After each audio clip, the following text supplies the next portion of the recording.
Hi guys! Katapos lang po ni Shua maligo. So, ang gagawin natin, ililipat natin siya sa ililipat natin siya dun sa kulungan. Sa kulungan ni Kush-Kush. Sa kulungan yan siya ni Kush-Kush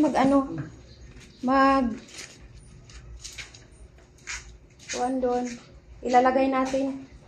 Kasi kamot siya ng kamot dito. Tapos nung isang gabi narinig ko, nahulog siya doon sa may upuan, oh. Yung upuan na yan na tinutulugan niya, nahulog siya dyan. Lumaga pa. Kaya ilipat natin siya doon sa kulungan ni Kush-Kush. Kasi si Kush-Kush at saka si Guapa, silang dalawa ang pagkasama. Sana hindi mag-away ng dalawa. So, yan lang po. Tara, Shua, ililipat na ni Mama doon muna, pansamantala. Kasi ayusin mo na ni Mama yung kulungan mo, Okay. Opo. Let's go. Oo daw, let's go na daw. Wait lang. Pagtripan mo na naman yan si Molly. Si Molly, oh. Molly. Si Molly, oh.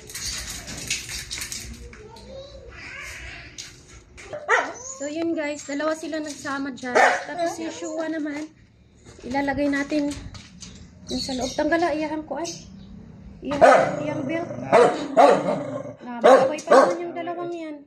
Lagi yan sila nagrarambulan yung dalawa. Si Kush-Kush kasi kay Kuan yan eh.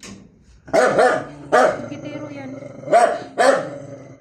Sama muna natin sila dalawa hindi mag-aaway kasi si Kush-Kush maano yan.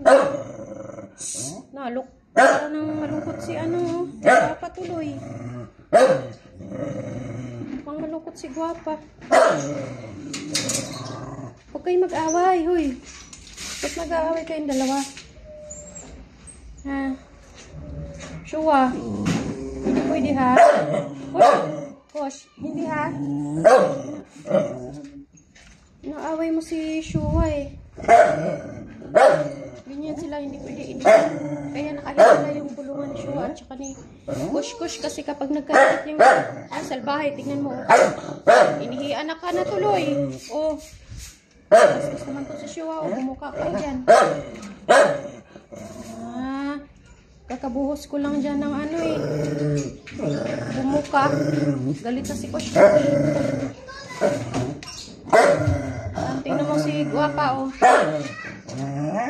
Guapa naman si Guapa. Diyan muna kayo dalawa ha, Guapa ha. Kasi aayusin mo na yung kulungan ni Shua. Ha? Hindi mo na masulo ngayon ha. Sakya lang po ha. Guapa. Ha? Wait lang natin ha. Lungkot si Guapa kay dalawa sila eh. Si Kush-Kush kasi tingnan mo. Pareho naman yan sila mga matatanda na. Tapos sila pa dalawa nag-aaway madalas. Si Guapa kay malungkot. Masikip na kasi sila sa isang kulungan. Pang isahang aso lang kasi yan. Kasi tignan nyo kapag nagpupopo yan. Ano lang sila.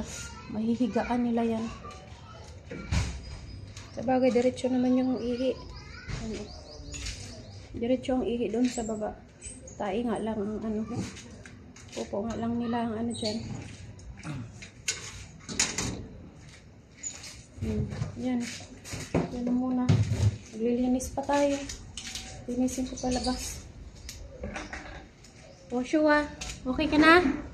Ha? Diyan ka na muna, ha? Baka mag-away naman kayo mamaya. Diyan ka muna, ha? Shua? Babay muna, ha? Okay ka na? Okay na ikaw? Makakapagpahinga ka na. Ikaw na muna dyan sa kulungan. Nagalit yan si Kush-Kush kasi dapat talaga kanya ito. Kaya lang hindi pwede dahil nagkakaroon ng mga kuan si Shua doon. So, sobrang init. Nagkaroon siya ng kuto. Kaya ang ginawa, nilinis mo na siya. Tapos nilipat si Kush-Kush sa kabila. Hindi yan pumapayag si Kush-Kush na ilipat kasi sanayan siya sa kwarto-kwarto ang higaan. Kanya talaga.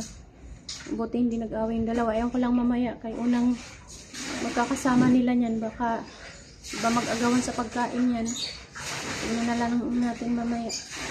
O, tingnan mo si Shua. O, iniihian pa niya yung sabila. Okay na, Shua. Presko na si Shua, eh. Maglinis pa si mama doon sa labas. Nagwawalis pa ako doon sa labas. Okay na? Pahiram mo muna yung higaan mo doon kay Shua, Kush, ha? Kush? Sanay si Kush mag-isa, eh. Tahimik lang yan siya. Ha? Pahiram mo muna, ha? Huwag mo na magalit. Bukas liliguin ko kayong dalawa. Magbabay na tayo. Huwag malungkot, ha? Guwapa. Dalawa muna kayo ni Kush, ha? Sige na, babay na tayo. Babay po sa inyong lahat. Sad si Guwapa. Maraming salamat sa panonood po ninyo.